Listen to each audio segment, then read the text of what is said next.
ये जो ब्रांच है ये शॉर्टेड क्यों दिखाया जाता है?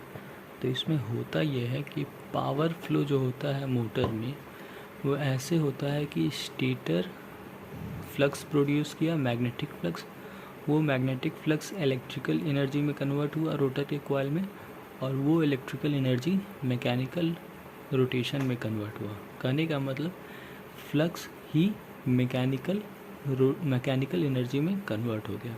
ठीक है। और जब मशीन तुम्हारा स्टार्ट हो रहा होता है उस समय N R is equal to zero होता है।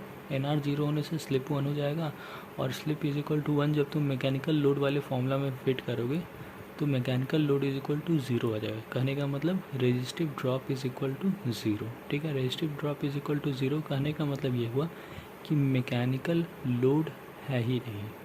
अब मैकेनिकल लोड है ही नहीं तो रोटर में जो इलेक्ट्रिकल एनर्जी प्रोड्यूस हुआ था वो मैकेनिकल में कन्वर्ट कहाँ से होगा? समझे? रेजिस्टिव ड्रॉप जीरो था इसीलिए शॉर्टेड दिखा दिए। अब पावर फ्लो को समझो कि मैग्नेटिक फ्लक्स ही तो मैकेनिकल पावर में कन्वर्ट हो रहा था। अब मैकेनिकल लोड ही नहीं है तो मैग्नेटिक फ्लक्स कहाँ जाएगा? वो पावर कहाँ जाएगा? तो वो पावर तुम्हारा रोटर के ही वायरिंग में चला जाएगा। मतलब वो करंट जो फ्लक्स से आया वो रोटर के वायरिंग में ही घूमने लग जाएगा। ठीक है। ऐसा क्यों? ऐसा इसलिए कि रोटर का जो कॉइल है वो इंटरनली शॉर्टेड होता है। ठीक है। शॉर्टेड क्यों होता है? शॉर्टेड इसीलिए होता है क्योंकि रोटर से कोई भी इलेक्ट्रिक करंट बाहर नहीं जाना है। वो इलेक्ट्रिक करंट मैकेनिकल पावर में कन्वर्ट होता है। ठीक ना, इसीलिए रोटर का कॉइल शॉर्टेड होता है इंटरनली। ठीक है। तो रोटर का कॉइल शॉर्टेड है।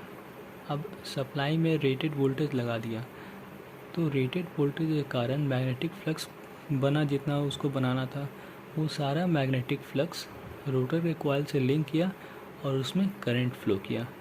अब चूँकि ये करंट को मैकेनिकल एनर्जी में कन्वर्ट होना था लेकिन अभी कोई मैकेनिकल लोड है नहीं तो सारा करंट रोटर के कॉइल्स में ही स्प्रेड आउट कर गया। ठीक ना, यही बहुत ज़्यादा अमाउंट ऑफ करंट हो गया। क्यों? क्योंकि सप्लाई से उतना करंट उधर ले लिया। चूँकि रोटर का कॉइल शॉर्टेड है तो वो बहुत करंट ले लिया। क्यों ले लिया? क्योंकि ऐसे समझो इस करंट को मैकेनिकल एनर्जी में कन्वर्ट होना था लेकिन मैकेनिकल एनर्जी में कन्वर्ट हुआ नहीं, इसीलिए ये करंट बढ़ गया। ठीक है। मतलब ये करंट मैकेनिकल एनर्जी में कन्वर्ट होता तो एक पावर फ्लो बना रहता, लेकिन ये पावर फ्लो डिस्ट्रॉय हो गया क्योंकि मैकेनिकल लोड है ही नहीं।